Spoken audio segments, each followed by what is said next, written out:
Hi there guys, Sam here. Welcome to another video where I go through the cost differences of the new Mk8 Golf R versus the Mk7 Golf R. So I'll get straight into the video.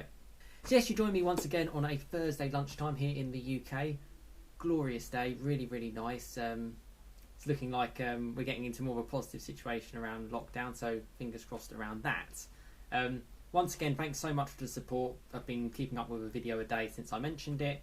And yeah, the views and the subscriptions have been fantastic from you guys, and thank you for continuing that.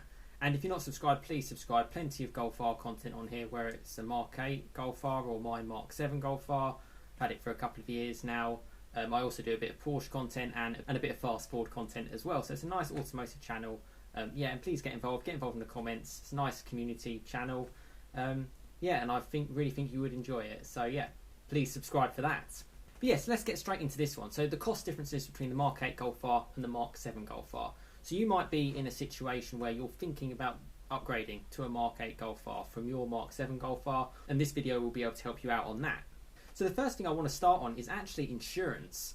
I've read something in an article today actually around around automatic cars being up to 21% more to insure than the equivalent manual, and that's put down to around the complexity of an automatic gearbox as being the main reason for that.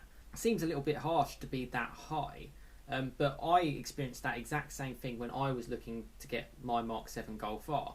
When I was comparing it to a DSG compared to my 3-door manual, I think I actually got a quote of around sort of £700 for a DSG Golf R.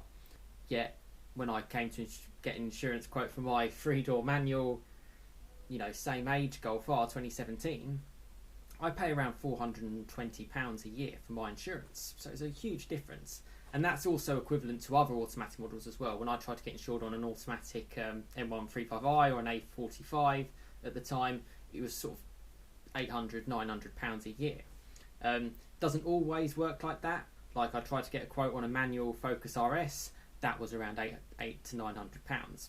So I think that kind of shows where the Golf is good on insurance. Both of them will be great because they both have tons of safety kit, all the same as a standard Mk7 Golf or a standard Mk8 Golf. You got airbags, you got everything, which helps bring the insurance quote down. I mean, they even stop. They won't have a low speed crash. They've got sensors for that, so it's really good on that side.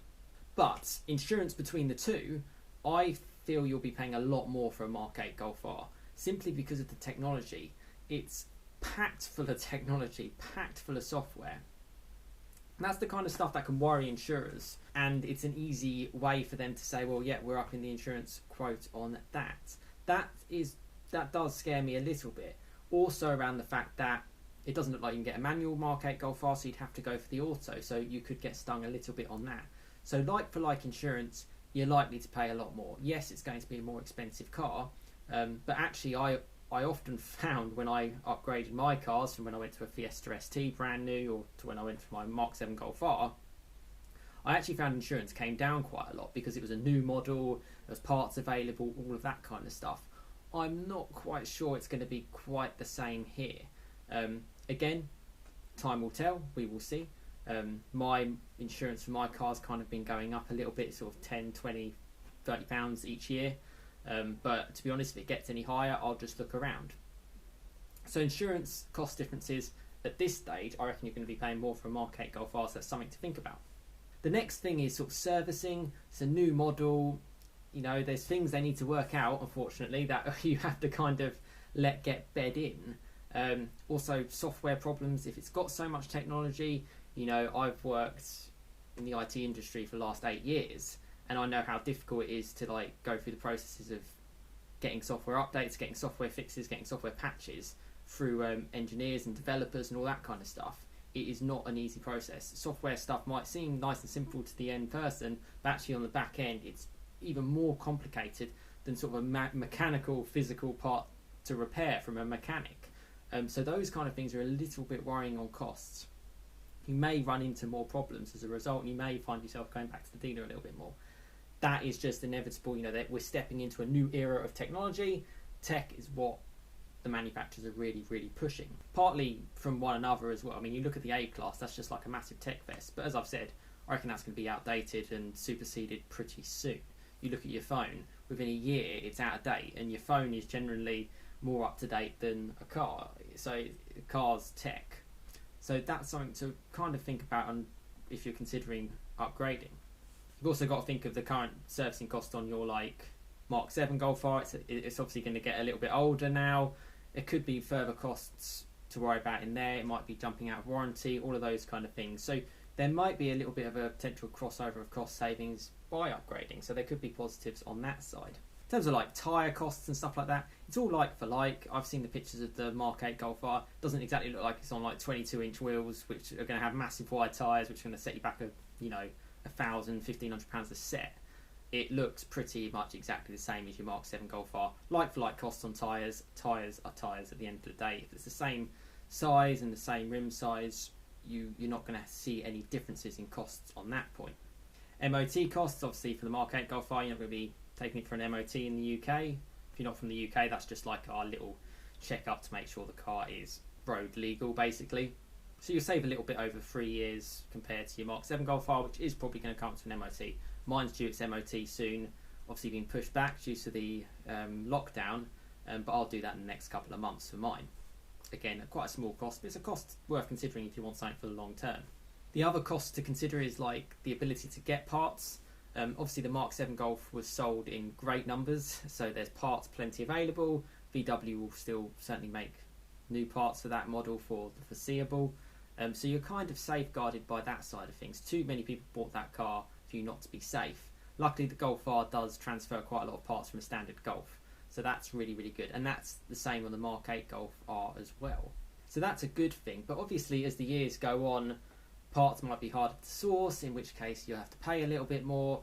It might be a little bit more difficult, whereas the Mk8 Golf R, I mean, they're going to hopefully keep that running for another 6, 7, maybe even 8 years. You just don't know. So parts are going to be more easily accessible, basically, I would say. Maybe not for the first year, but as time goes on. In fact, actually, because it's a brand new model, you may struggle if something went, worst case scenario, you had a little, you had an accident or something like that. Maybe it might be a little bit trickier. You'll just have to see. So I kind of wanted to mention those costs if you're kind of thinking about going from a Mk7 Golf R to a Mk8 Golf R. I've been thinking about it as well. I mean, from a personal point of view, I feel I'm at a stage where I have other costs to kind of worry about, not necessarily just my car anymore. And I love my Mk7 Golf R. I love it in a manual. I think it looks great. It does the commute perfect for me. It's a fun car, and I feel there's a lot more I can get out of it. I've got it in the back of my head to try track day in the car, put it on, different wheels, and enjoy it from that side. And also just have general more experiences with it, with road trips and stuff like that. And to be honest with you, all of those things combined doesn't necessarily encourage me to step up for a Mk8 Golf R at this stage. The other thing on the cost differences is the Mk8 Golf R, comparison to a Mk7 Golf R, they've stopped making them now, you're going to be taking a big hit on depreciation. Doesn't matter what sort of finance deal you get, or what PCP deal you get, or whatever lease deal you get, or whatever it is, or even buying the car outright. That's how I kind of do things. Depreciation is hard. When I bought my Fiesta ST brand new, as soon as I paid up the money, the dealer just said to me, yeah, you just lost 20%, I'll just be honest with you straight away. So it's like, oh great, I quite liked having £4,000 or whatever it was that I would have lost just from not even driving it. That's a cost I don't really want to lose, and to be honest, I don't think you lot want to lose either. So the used market becomes a lot more attractive. And if you were to obviously stick with your Mk7 Golf R, or even if you're looking to buy a Mk7 Golf R, it's not going to hurt you as much in depreciation. Simple as that. As long as you get the right one, you look around, you'll be certainly safer than the Mk8 Golf R. I mean, if that's retailing around £36,000, you can bet in a year's time that car's going to be sort of dipping sort of close to under £30,000. It's a lot of money to lose straight away. I can't see myself losing £6,000 in the next year on my Golf R. It's just an unlikely thing to happen. So you've got to think about those things when considering it. And this is across all kind of cars, but I just wanted to speak about the Golf R because that's what my channel is mostly about. So yeah, let me know if you've found that useful, just around the cost differences. Is any of that putting you off, or is any of that potentially encouraging you to go to Mk8 Golf R, or stick with your Mk7 Golf R, or you know, take the plunge and get a Mk7 Golf R. You know, I had to wait till 2017, a couple of years, before I was able to afford to get that car, and you know, I'm not really prepared to let go of it just yet.